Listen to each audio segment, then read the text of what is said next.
Good afternoon to all. How are you? Fine. Okay. Anyway, welcome to our social science class. Today we are discussing the third part of our fourth chapter. That is capital and organization. About capital and organization. Our chapter name is production process and factors of production. Four factors of production are the land, labor, capital, and organization. So, the previous class we discussed and we learned about land and capital, labor. Okay, do you study that portion? Ah, yes, very well. And now we are discussing about the another two factors of production. They are capital and organization. Clear? From the previous class, we discussed about the factors of production. Factors of production can be classified into four. They are land, labor, capital, and organization. What is land? Land, അഥവാ ഭൂമി എന്നാൽ എന്ത്? I think all have studied that questions very well. That answer very well. Answer: all natural resources used in the production process are implied in the term land. Production പ്രോസസ്സിന് വേണ്ടി ഉപയോഗിക്കുന്ന എല്ലാ പ്രകൃതി വിഭവങ്ങളും ഉൾപ്പെടുന്നതാണ് ലാൻഡ് അഥവാ ഭൂമി. You study that. And next one we studied what is labor. എന്തായിരുന്നു ലേബർ അഥവാ തൊഴിൽ എന്ന് പറഞ്ഞാൽ എന്താണ്? The physical, mental, and intellectual skills of the workers are used to produce goods and services is rewarded. It is called labor. അതായത് production പ്രോസസ്സിന് വേണ്ടി ശാരീരികവും മാനസികവും ബുദ്ധിപരവുമായ തൊഴിലാളികളുടെ അവരുടെ സ്കിൽ ഉപയോഗിച്ചിട്ട് ഗുഡ്സ് ആൻഡ് സർവീസസ് പ്രൊഡ്യൂസ് ചെയ്യുന്ന ആ വ്യക്തികളെയാണ് തൊഴിൽ അഥവാ ലേബർ തൊഴിലാളികൾ എന്ന് പറയുന്നത്. And each factors of productions has reward. ഓരോ factors of productionsനും എന്ത് കിട്ടാറുണ്ട്? Reward അഥവാ പ്രതിഫലം ലഭിക്കാറുണ്ട്. That's why rent is the reward of land. Landന്റെ reward ആണ് എന്ത്? ഭൂമിയുടെ reward ആണ് rent അഥവാ പാട്ടം. And wage is the reward of labor. തൊഴിലിന്റെ reward ആണ് പ്രതിഫലമാണ് കൂലി. ഇതുവരെ നമ്മൾ കഴിഞ്ഞ ക്ലാസ്സിൽ നമ്മൾ പഠിച്ചതാണ്. Okay, now we are discussing the third factors of production. That is what? That is capital. Capital അഥവാ മൂലധനത്തെ കുറിച്ചാണ് നമ്മൾ ഇന്ന് പഠിക്കാൻ പോകുന്നത്. Are you ready? Capital is the essential for the production of a product and for providing the basic facilities for the sale. എന്താണ് ഈ capital അഥവാ മൂലധനം എന്ന് പറഞ്ഞാൽ? Capital is the essential factor for the production of a product. ഒരു ഉൽപ്പന്നം produce ചെയ്യുന്നതിന് വേണ്ടി അത്യാവശ്യമായിട്ടുള്ള ഒന്നാണ് എന്ത്? Capital. Without capital we can produce anything. നമുക്ക് ക്യാപിറ്റൽ ഇല്ലെങ്കിൽ നമുക്ക് ഒന്നും പ്രൊഡ്യൂസ് ചെയ്യാൻ കഴിയുകയില്ല എന്ന് തന്നെ പറയാം. And for providing the basic facilities. എന്തെങ്കിലും പ്രൊഡ്യൂസ് ചെയ്യണമെങ്കിൽ, എന്തെങ്കിലും ഉൽപ്പാദിപ്പിക്കണമെങ്കിൽ അതിനുള്ള ബേസിക് ഫെസിലിറ്റീസ് ചെയ്തു തരണമെങ്കിലും എന്താവശ്യമാണ്? ക്യാപിറ്റൽ അഥവാ മൂലധനം അത്യാവശ്യമാണ്. Clear? So, what is capital? Capital എന്നാൽ എന്ത്? അഥവാ മൂലധനം എന്നാൽ എന്ത്? അതാണ് ഇനി നിങ്ങൾ അടുത്തത് പഠിക്കാൻ പോകുന്നത്. That answer is capital is tangible, visible, man-made things used for what? Production are called capital. അതായത് used for production ഉൽപാദനത്തിന് ഉപയോഗിക്കുന്ന എന്തിനെയാണ് ക്യാപിറ്റൽ എന്ന് പറയുന്നത്? കാണാൻ കഴിയുന്നതും അതുപോലെ തന്നെ സ്പർശിക്കാൻ കഴിയുന്നതും അതുപോലെ തന്നെ മാൻമേഡ് മനുഷ്യനിർമ്മിതവുമായ ഒരു വസ്തുവിനെയാണ് ക്യാപിറ്റൽ എന്ന് പറയുന്നത്. Clear? So what is capital? See this slide. What is capital? Capital is tangible and visible man-made things used for production are called capital. ഉൽപാദനത്തിന് ഉപയോഗിക്കുന്നതും കാണാനും സ്പർശിക്കാനും കഴിയുന്നതുമായ മനുഷ്യനിർമ്മിതമായ വസ്തുക്കളാണ് മൂലധനം എന്ന് അറിയപ്പെടുന്നത്. Clear? Want to study that very well, and that is very important question. That's why you study well. Okay. Then what are the examples of capital? എന്തൊക്കെ നമ്മുടെ മുന്നിൽ നമുക്ക് ക്യാപിറ്റൽ ആയിട്ട് പറയാൻ പറ്റും? Examples: computers, vehicles, and machines are considered as capital. ഇതൊക്കെ എന്താണ്? Capital അഥവാ മൂലധനമായിട്ട് പരിഗണിക്കാവുന്നതാണ്. Okay. See this slide. So what is what is capital? Knowledge capital. Another one is knowledge capital. Today we live in a knowledge society. Information technology and knowledge play a very important role in production. The effort to acquire knowledge capital is now prevalent in the world. എന്താണ് knowledge capital? ഒരു മറ്റൊരു capital നമുക്ക് പഠിക്കാനുള്ളതാണ്. That is knowledge capital. Today we live in a knowledge society. നമ്മൾ ഇന്ന് അറിവിന്റെ ഒരു സമൂഹത്തിലാണ് നമ്മൾ ജീവിക്കുന്നത്. Information technology and knowledge play a very important role in production. ഈ production ഉൽപാദനത്തിൽ വളരെ പ്രധാനപ്പെട്ട ഒന്നാണ് എന്ത് information technology IT മേഖല and that's it's a very important role in production. The effort to acquire knowledge അറിവ് നേടിയെടുക്കുന്നതിന് വേണ്ടി സമ്പാദിക്കുന്നതിന് വേണ്ടി capital is now prevalent in the world. ലോകത്തിൽ capital അത്യാവശ്യമാണ് എന്നാണ് നമ്മൾ പഠിക്കുന്നത്. So that is knowledge capital. നമ്മൾ ഒരു proverb നമ്മൾ ഓൾറെഡി പഠിച്ചിട്ടുണ്ട്. വിദ്യാധനം സർവ്വധനാൽ പ്രധാനം അല്ലേ? നമ്മൾ പഠിച്ചതാണത്. വിദ്യയാണ് ഏറ്റവും വലിയ ധനം എന്ന് നമ്മൾ പഠിച്ചിട്ടുണ്ട്. അതുപോലെ തന്നെയാണ് ഈ knowledge capital. See this another slide. What is knowledge capital? And to see this picture, that is knowledge capital. Okay, knowledge capital. Next we are discussing about the features of capital. അതായത് capital അഥവാ ഈ മൂലധനത്തിന്റെ പ്രത്യേകതകളെ കുറിച്ചാണ് നമ്മൾ പഠിക്കാൻ പോകുന്നത്. What are the features or പ്രത്യേകതകൾ സവിശേഷതകൾ എന്തെല്ലാം? What are the features of capital? What are the features of capital? First one is capital helps the other factors of production.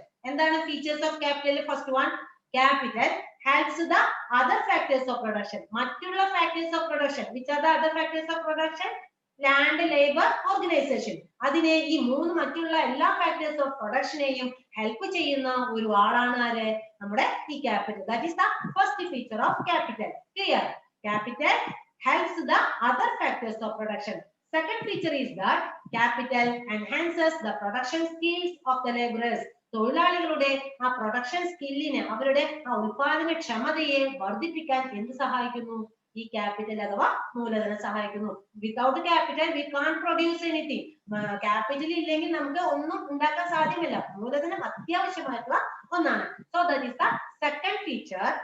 Capital enhances the production skills of the labourers. And third one is capital has mobility. Capital has mobility എന്ന് പറഞ്ഞാൽ ചലനാത്മകമാണ്. Capital മൂലധനം എന്നുള്ളത് ഒരു ചലനാത്മകമാണ് എന്നാണ് പറയുന്നത്. And fourth one is interest is the reward for capital. I already told you that every factors of production has reward. എല്ലാവർക്കും എന്തുണ്ട്? പ്രതിഫലം ലഭിക്കുന്നുണ്ട്. So capital also has reward. മൂലധനത്തിനും എന്ത് ലഭിക്കുന്നുണ്ട്? റിവാർഡ് ലഭിക്കുന്നുണ്ട്, അഥവാ പ്രതിഫലം ലഭിക്കുന്നുണ്ട്. ഈ ക്യാപിറ്റലിന്റെ പ്രതിഫലമാണ് എന്ത്? ഇൻട്രസ്റ്റ് അഥവാ പലിശ. What the idea? Okay, so interest is the reward for the capital. So these are the features of the capital. So again once more, which are the factors of production? See this slide. Features of capital. First one is capital helps the other factors of production. മറ്റുള്ള എല്ലാ factors of productionനെയും സഹായിക്കുന്ന ഒരാളാണ് നമ്മുടെ മൂലധനം. Second one, capital enhances the production skills of the laborers. തൊഴിലാളികളുടെ ആ production സ്കില്ലിനെ improve ചെയ്യിപ്പിക്കാൻ ക്യാപിറ്റൽ സഹായിക്കുന്നു. Third one, capital has mobility. Capital ചലനാത്മകമാണ്. Fourth one is interest is the reward for the capital. Interest ആണ് അഥവാ പലിശയാണ് മൂലധനത്തിന്റെ റിവാർഡ് അഥവാ പ്രതിഫലം. What the idea? So we studied three factors of production. Now we studied, first one is in the previous class we studied land and labor. Now we studied about capital, and next we are going to discuss about organization. Organization is the last factors of production. You already studied land, labor and capital. Okay, and now we are going to discuss about organization. സംഘാടനം എന്നതാണ് ഓർഗനൈസേഷന്റെ Malayalam meaning. സംഘാടനം. What is organization? എന്താണ് ഈ സംഘാടനം എന്നാൽ എന്തായിരിക്കാം? Organization implies the coordination of various factors of production. വിവിധങ്ങളായിട്ടുള്ള various production factors of production ഉണ്ട്. They are land, labor and capital. ഈ land, labor, capital ഇവയെ എല്ലാവരെയും കോർഡിനേറ്റ് ചെയ്യാതെ ഒന്നിച്ചു കൂട്ടുക എന്നതാണ് ഓർഗനൈസേഷൻ എന്ന് പറയുന്നത്. Clear? So what is organization? Organization implies the coordination of various factors of production like land, labor, and capital. And also the person who coordinates is called organizer or entrepreneur. അതായത് ആരാണോ ഈ factors of production other 3 factors of പ്രൊഡക്ഷനെ coordinate ചെയ്യുന്നത്, land, labour and ക്യാപിറ്റലിനെ ഒന്നിച്ചു കൂട്ടുന്നത് ആരാണോ അയാളെ പറയുന്ന പേരാണ് ഓർഗനൈസർ അഥവാ സംഘാടകൻ, അതല്ലെങ്കിൽ എന്റർപ്രണർ. എന്റർപ്രണർ എന്ന് പറഞ്ഞാൽ സംഘാടകൻ എന്നാണ് അർത്ഥമാക്കുന്നത്. ഈ അതർ 3 ഫാക്ടേഴ്സ് ഓഫ് പ്രൊഡക്ഷനെ ഒന്നിച്ചു കൂട്ടുക എന്നുള്ളതാണ് ഓർഗനൈസേഷൻ എന്ന് പറയുന്നത്. Okay, clear? See this slide. What is organization? Organization implies the coordination of various factors of production like land, labor, and capital. The person who coordinates is called an organizer or entrepreneur. Okay, clear? Okay, next look at this flow chart. Another we are going to discuss about the flow chart. Look at this flow chart. Yeah, that flow chart we can see that land, labor, capital, that 3 factors of production coordinate the organization. Okay, clear? And again that goes to the production, and lastly that is product. Okay, clear? Then that is the flow chart. Flow chart depicting the role of an organization in the production process. Okay, in the production process, organization flow chart depicting the role of an organizer. ഒരു ഓർഗനൈസറുടെ, ഒരു സംഘാടകന്റെ റോളിനെയാണ് ആ flow ചാർട്ടിൽ നമുക്ക് കാണാൻ കഴിയുന്നത്. Profit is the reward for the organiser. നമ്മൾ already പഠിച്ചതാണ്. എല്ലാ ഫാക്ടേഴ്സ് ഓഫ് പ്രൊഡക്ഷനും റിവാർഡ് ഉണ്ട്. അതുപോലെ ഈ നമ്മുടെ ഓർഗനൈസേഷനും ഒരു റിവാർഡ് ഉണ്ട്, ഒരു പ്രതിഫലം ലഭിക്കുന്നുണ്ട്, സംഘാടകനും ലഭിക്കുന്നുണ്ട് പ്രതിഫലം. ആ പ്രതിഫലം എന്തായിരിക്കാം? Profit is the reward for the organizer. Clear? Profit is the reward for the organizer. Profit ലാഭമാണ് ഓർഗനൈസറുടെ അഥവാ സംഘാടകന്റെ റിവാർഡ് അഥവാ പ്രതിഫലം. സോ ലാൻഡിന് എന്താണുള്ളത്? ലാൻഡിന് റെന്റ്, ലാൻഡ് ഭൂമിക്ക് കിട്ടുന്നത് പാട്ടം ആണ് പ്രതിഫലം. ആൻഡ് ലേബറിന് ലഭിക്കുന്നതാണ് വേജ്. ക്ലിയർ? ആൻഡ് ക്യാപിറ്റലിന് ലഭിക്കുന്നതാണ് ഇൻട്രസ്റ്റ്, പലിശ. ആൻഡ് ലാസ്റ്റ്ലി ഓർഗനൈസർക്ക് ലഭിക്കുന്നതാണ് എന്താണ്? Profit. Clear? Profit is the reward for the organiser. Next, what is the objective of an organiser? എന്തായിരിക്കും ഈ സംഘാടകന്റെ ഒരു ലക്ഷ്യം എന്ന് പറയുന്നത്? എന്തായിരിക്കും അദ്ദേഹത്തിൻ്റെതായിട്ടുള്ള ഒരു ഒബ്ജക്ട്സ്? എന്തായിരിക്കാം? Find out the factors of production and like that land, labor, and capital. First one is they are the organizer. Any organizer can find out the factors of production like land, labor, capital. That is the objective of the organizer. മനസ്സിലായോ? അതായത് ഒരു സംഘാടകൻ എന്ന് പറയുന്ന ആ ആളുടെ പ്രധാനപ്പെട്ട ധർമ്മം എന്താണ്? അയാളുടെ ഈ ലാൻഡിനെയും ലേബറിനെയും ക്യാപിറ്റലിനെയും കണ്ടെത്തുക എന്നുള്ളതാണ് അദ്ദേഹത്തിന്റെ ധർമ്മം, അദ്ദേഹത്തിന്റെ objective. Okay, so what are the responsibilities of an organizer? ഒരു സംഘാടകന്റെ ലക്ഷ്യം എന്തായിരിക്കാം? അദ്ദേഹത്തിന്റെ ലക്ഷ്യം എന്തായിരിക്കാം? പറഞ്ഞോളൂ. yes, coordination and increase the quality of products. എന്തായിരിക്കും? കോഓർഡിനേഷൻ ആണ് അദ്ദേഹത്തിന്റെ മെയിൻ ആയിട്ടുള്ള ലക്ഷ്യം. എന്താണ് കോഓർഡിനേഷൻ എന്ന് പറഞ്ഞാൽ? ഒന്നിച്ചു കൂട്ടുക. ഈ ലാൻഡിനെയും ലേബറിനെയും ക്യാപിറ്റലിനെയും ഒന്നിച്ചു കൂട്ടുക എന്നുള്ളതാണ് ഓർഗനൈസറുടെ പ്രധാനപ്പെട്ട ലക്ഷ്യം. Okay, clear? And also the quality of products. എങ്ങനെയുള്ള പ്രോഡക്ട്സ് ഉണ്ടാക്കണം? ക്വാളിറ്റി, അതായത് പ്രോഡക്ട്സിന്റെ ഗുണം വർദ്ധിപ്പിക്കുക. Increase the quality of products. പ്രോഡക്ട്സിന്റെ ക്വാളിറ്റി ഇൻക്രീസ് ചെയ്താൽ മാത്രമേ ആ പ്രോഡക്റ്റ് എല്ലാവരും എല്ലാ വ്യക്തികളും വാങ്ങിപ്പോവുകയുള്ളൂ. എങ്കിൽ മാത്രമേ ഈ ഓർഗനൈസർക്ക് അത് ലാഭം ഉണ്ടാവുകയുള്ളൂ. അതുകൊണ്ടാണ് this is the another features of organizer, that is the coordination and increase the quality of products. These are the responsibilities of the organizer. എന്തായിരിക്കും ഓർഗനൈസറുടെ responsibilities? First one is coordination and second one is increase the quality of products. Clear? Okay, then next we are going to discuss your textbook page number have 55 have one circular flow of economic activities. ഒരു circular flow തന്നിട്ടുണ്ട്. ഒരു ചാക്രിക ഗതിയെ കുറിച്ച് പറഞ്ഞിരിക്കുന്നു. Circular flow of economic activities. So Yeah, yes. Circular flow of economic activities. All of you look at this picture depicting the circular flow of economic activities. Here, production is a continuous process. You can see production is a continuous process. തുടർച്ചയായി നടന്നുകൊണ്ടിരിക്കുന്ന ഒരു പ്രവർത്തനമാണ്. അവിടെ കണ്ടില്ലേ നിങ്ങൾ arrow mark ആയിട്ട് കാണുന്നുണ്ട്. It is also economic activities. അതെന്താണ് കാണിക്കുന്നത്? സാമ്പത്തിക പ്രവർത്തനത്തെയാണ് നമുക്ക് കാണാൻ കഴിയുന്നത്. Now I am going to discuss about that and explain about that circular flow of economic activities. Listen here. One side is household activities. All of you open your textbook and see that picture. And one side household activities. Household activities. And next one is production unit. Household unit, production unit ആണ് അവിടെ തന്നിരിക്കുന്നത്. ഗാർഹിക മേഖല and ഉൽപാദന മേഖല. In Malayalam meaning household activity unit means ഗാർഹിക മേഖല and production unit ഉൽപാദന മേഖല. അവിടെ എന്താണ് ഇവിടെ സംഭവിക്കുന്നത് എന്ന് ഞാൻ എക്സ്പ്ലെയിൻ ചെയ്യാൻ എല്ലാവരും ശ്രദ്ധിച്ചിരിക്കുക. Listen, first arrow mark from household unit എന്ത് പോകുന്നു? Factors of production. Do you see that factors of production? In the last line, one arrow is going there in the production unit. That is from household unit. H goes to F. The household unit supplies the land, labor, capital and organization. That is factors of production. കണ്ടോ എല്ലാവരും? ആ ലാസ്റ്റിലെ ഏറ്റവും അടിയിലായിട്ട് കാണുന്നത് factors of production ആണ്. ഗാർഹിക മേഖല, land, labour, capital, organisation. ഈ 4 factors of പ്രൊഡക്ഷനെയും ആർക്കിലേക്ക് കൊടുക്കുന്നു? പ്രൊഡക്ഷൻ യൂണിറ്റിന് കൊടുക്കുന്നു. കണ്ടോ? പ്രൊഡക്ഷൻ യൂണിറ്റിന് കൊടുത്തപ്പോൾ പ്രൊഡക്ഷൻ യൂണിറ്റ് അതിന് ഫലമായിട്ട് ഗാർഹിക മേഖലയ്ക്ക് എന്താണ് തിരിച്ചു കൊടുക്കുന്നത്? From production unit two household unit. അഥവാ പ്രൊഡക്ഷൻ യൂണിറ്റ് ഉൽപാദന മേഖല ഈ ഗാർഹിക മേഖലയ്ക്ക് അതിന്റെ റിവാർഡ് ആയിട്ട് കൊടുക്കുന്നു. നമ്മൾ പഠിച്ചു ഓരോ ഫാക്ടേഴ്സ് ഓഫ് പ്രൊഡക്ഷനും അതിന്റെ റിവാർഡ് ഉണ്ട് എന്ന് പറഞ്ഞു. ഏതായിരുന്നു reward? Reward for the factors of production.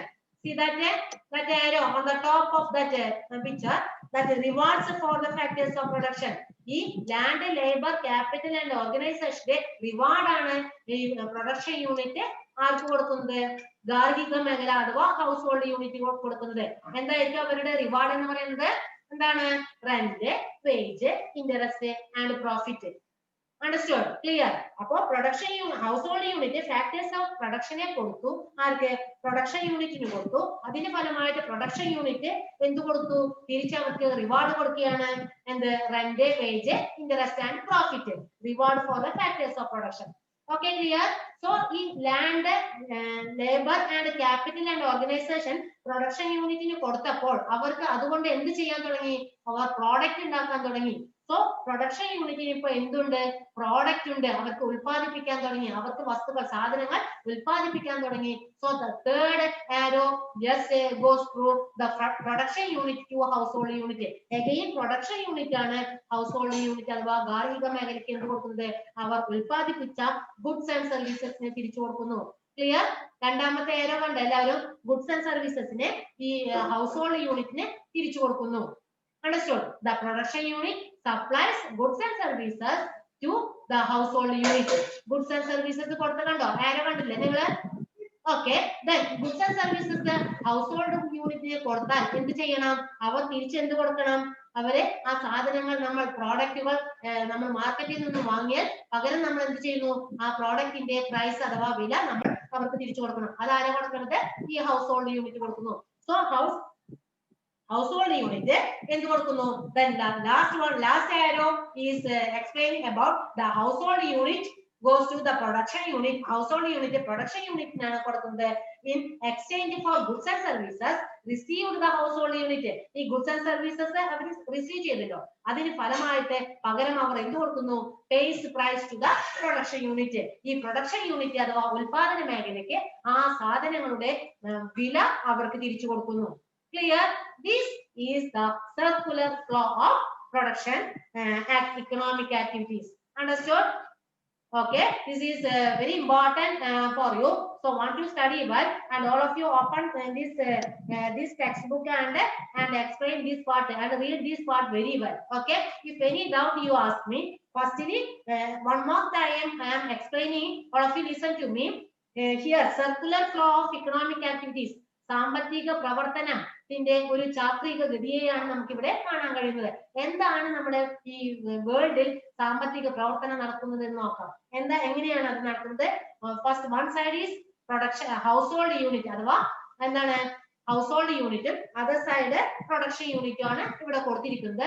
ഗാർഹിക മേഖല ആൻഡ് ഉൽപാദന മേഖല.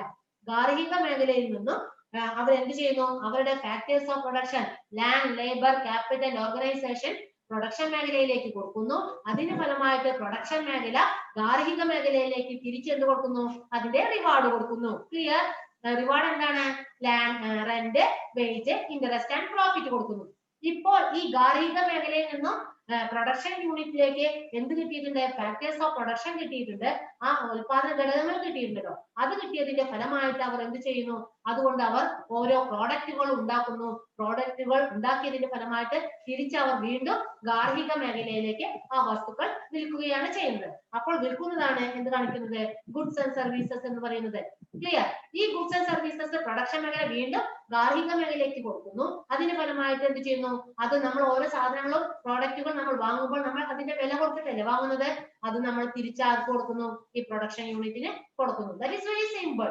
Okay, so this is the circular flow of economic activities. Okay, clear? Next one is, since production and consumption are continuous, the economic activities follow a circular pattern. ഇവിടെ എന്താണ് ഈ economic activity? ഈ circular flow of circular flow കാണുന്നതിനുള്ള പ്രധാനപ്പെട്ട കാരണം എന്താണ്? അവിടെ പ്രൊഡക്ഷനും കൺസംഷനും continuous process ആണ് നടക്കുന്നത്. ഉൽപാദനവും ഉപഭോഗവും. എന്തൊരു വസ്തുവും ഉൽപ്പാദിപ്പിച്ചാൽ, ഫോർ എക്സാമ്പിൾ ഈ പെൻ ഉൽപ്പാദിപ്പിച്ചാൽ ഉടനെ തന്നെ ആ പ്രോഡക്റ്റ് നമ്മൾ ഓരോരുത്തരും വാങ്ങുകയാണ് ചെയ്യുന്നത്. ഉടനെ തന്നെ അപ്പോൾ വീണ്ടും എന്താവുക? ഒരു 100 പേനയാണ് ഇത് പ്രൊഡ്യൂസ് ചെയ്തത് വെച്ചെങ്കിൽ അത് 100 വ്യക്തികൾ വാങ്ങിയാൽ ആ പേന കഴിഞ്ഞു. വീണ്ടും അവിടെ എന്ത് നടക്കുന്നുണ്ട്? പ്രൊഡക്ഷൻ നടക്കുന്നു. അണ്ടർസ്റ്റുഡ്? വീണ്ടും അത് ജനങ്ങൾ വാങ്ങുന്നു. അങ്ങനെ ഉൽപാദനം and production and consumption is A continuous process. അത് തുടർച്ചയായി നടക്കുന്ന ഒരു പ്രോസസ് ആണ്. Clear? And that's why the economic activities follow circular pattern. അതുകൊണ്ടാണ് ഇത്തരം ഇക്കണോമിക് ആക്ടിവിറ്റീസ് ഈ സർക്കുലർ ഫ്ലോയിലൂടെ നമുക്ക് മനസ്സിലാക്കാൻ സാധിക്കുമെന്നാണ് പറയുന്നത്. See this slide. Production and consumption are continuous process. Since production and consumption are continuous, the economic activities follow a circular pattern. സാമ്പത്തിക പ്രവർത്തനങ്ങൾ ചാക്രിക ഗതിയിൽ ആകുന്നത് ഉൽപാദനവും ഉപഭോഗവും ഒരു നിരന്തര പ്രക്രിയയാണ് എന്നതിനാലാണ്. ഇവിടെ ഉൽപാദനവും ഉപഭോഗവും എന്താണ്? കണ്ടിന്യൂസ് പ്രോസസ് ആണ്. അതുകൊണ്ടാണ് ഇവിടെ സാമ്പത്തിക പ്രവർത്തനങ്ങൾ ഇത്തരം ചാക്രിക ഗതിയിൽ ഇങ്ങനെ റൗണ്ട് മെത്തേഡിൽ പോകുന്നത്. Okay, clear? Okay, today we discussed and we learned so many things. They are about factors of production. Firstly, in the previous class we learned the two factors of production, that is land and labor. And today we are discussed about another two factors of production. They are capital and organization. Clear? So factors of productions are divided into 4. They are land, labor, capital and organization. Clear? And each factors of productions has rewards. ഓരോ factors of പ്രൊഡക്ഷനും എന്തുണ്ട്? ഉൽപാദന ഘടകങ്ങൾക്കും എന്ത് ലഭിക്കുന്നുണ്ട്? Reward അഥവാ പ്രതിഫലം ലഭിക്കുന്നുണ്ട്. അങ്ങനെയാണെങ്കിൽ ലാൻഡിന് ലഭിക്കുന്ന റിവാർഡിനാണ് എന്ത് പറയുക? റെന്റ് എന്ന് പറയുന്നത്. ഓക്കെ, ദെൻ ലേബറിന് ലഭിക്കുന്ന റിവാർഡാണ് wage. Rent is the reward of land and wage is the reward of labor. This is very important for you to study one. And another one is capital. Capital ന്റെ reward എന്താണ് നമ്മൾ പഠിച്ചത്? Capital എന്താണ്? എന്തായിരിക്കാം? Interest is the reward for capital. Capital ന്റെ മൂലധനത്തിന്റെ പ്രതിഫലമാണ് റിവാർഡാണ് എന്ത്? Interest അഥവാ പലിശ. And last one, organization. Organization ന്റെ reward എന്താണ് നമ്മൾ പഠിച്ചത്? എന്തായിരിക്കാം? Profit is the reward for organization. അതെല്ലാവർക്കും മനസ്സിലായില്ലേ? Then next what is today we discussed about what is capital. മൂലധനം എന്നാൽ എന്തെന്ന് നമ്മൾ പഠിച്ചു. What is capital? Tell me. Capital is tangible, visible and man-made things used for production.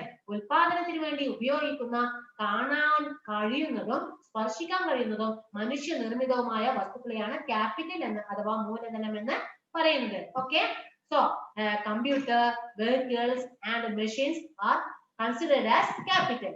Okay, then we discussed and then we learned about the features of capital. What are the features of capital? First one is capital helps the other factors of production. മറ്റുള്ള എല്ലാ factors of production നെയും എന്ത് സഹായിക്കുന്നുണ്ട്?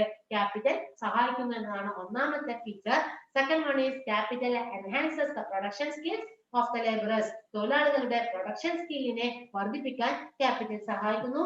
And third one is capital has mobility. ചലനാത്മകമാണ് capital. And last one is interest is the reward for the capital. Capitalന്റെ പ്രതിഫലമാണ് interest അഥവാ പലിശ. Okay, clear? Then we discussed or we learned about organization. What is organization? That means organization implies the coordination of various factors of production. Which are the various factors of production? Land, labor, capital. These various factors of production coordinate ചെയ്യുക അഥവാ ഒന്നിപ്പിക്കുക എന്നതാണ് ഓർഗനൈസേഷന്റെ പ്രധാന ധർമ്മം. അതിനെയാണ് organisation എന്ന് പറയുന്നത്. Okay, clear? Then we learn about the person who coordinates is called an organizer. ആരാണോ കോർഡിനേറ്റ് ചെയ്യുന്ന ഫാക്ടേഴ്സ് ഓഫ് പ്രൊഡക്ഷനെ ഒന്നിപ്പിക്കുന്ന വ്യക്തി ആരാണോ അവരെ ഓർഗനൈസർ അഥവാ എന്റർപ്രണർ എന്ന് പറയുന്നു. Okay, then next profit is the reward for the organizer. നമ്മൾ പഠിച്ചതാണ്. Then what is the objective of an organizer? ഒരു ഓർഗനൈസറുടെ ലക്ഷ്യം എന്തായിരിക്കാം? എന്താണ്? Find out the factors of production like land, labor, capital. ഇവ എവിടെയാണ് കിടക്കുന്നത്, ആരുടെ കൈവശമാണുള്ളത്, എവിടെയാണുള്ളത് എന്നതിനെ കണ്ടെത്തുക എന്നതാണ് ഒരു ഓർഗനൈസറുടെ objective. Okay, clear? Then responsibilities of organization ആണ് പിന്നെ നമ്മൾ പഠിച്ചത്. What are the responsibilities of organization? There are 2 points are there. First one is coordination ആണ് ഒന്നാമത്തെ റെസ്പോൺസിബിലിറ്റി. ഒന്നിപ്പിക്കുക എന്നതാണ് ഒന്നാമത്തെ റെസ്പോൺസിബിലിറ്റി. എല്ലാവരെയും കൂട്ടിച്ചേർക്കുക എന്നതാണ്. Second one is increase the quality of products. പ്രോഡക്ട്സിന്റെ ഗുണത്തെ വർദ്ധിപ്പിക്കുക എന്നതാണ് രണ്ടാമത്തെ responsibility. And then we discussed about the circular flow of economic activities. പഠിച്ചു കഴിഞ്ഞില്ല എല്ലാവരും? ഹൗസ് ഹോൾഡ് യൂണിറ്റും ആൻഡ് പ്രൊഡക്ഷൻ യൂണിറ്റും ആണ്. ഹൗസ് ഹോൾഡ് യൂണിറ്റ് എന്ത് ചെയ്യുന്നു? അവരുടെ ഫാക്ടേഴ്സ് ഓഫ് പ്രൊഡക്ഷനെ പ്രൊഡക്ഷൻ യൂണിറ്റിലേക്ക് കൊടുക്കുന്നു. അതിന്റെ ഫലമായിട്ട് production unit house hold unit എന്ത് കൊടുക്കുന്നു? റിവാർഡ് കൊടുക്കുന്നു. ദെൻ പ്രൊഡക്ഷൻ യൂണിറ്റ് അഗൈൻ എന്ത് കൊടുക്കുന്നു? ഗുഡ്സ് ആൻഡ് സർവീസസ് ഉണ്ടാക്കിയതെല്ലാം ഹൗസ് ഹോൾഡ് യൂണിറ്റിന് കൊടുക്കുന്നു. ദെൻ ഹൗസ് ഹോൾഡ് യൂണിറ്റ് അതിന്റെ ഫലമായിട്ട് ഈ ഗുഡ്സ് ആൻഡ് സർവീസസിനുള്ള പ്രൈസുകൾ കൊടുക്കുന്നു. That is the circular flow of economic activities. Clear? Then lastly we learned that since production and consumption are continuous, the economic activities follow a circular pattern. Understood? Okay, so all of you read this topic very well. 2 or 3 times want to read very well, and you can prepare one word question from this topic. Okay, some students prepared and sent to me, but others didn't send me, and all of you prepare these one word questions, and today I will send you some questions from this topic, and you can write it neatly in your text notebook, and finally you send to me. Okay, we will meet again. Thank you and have a nice day.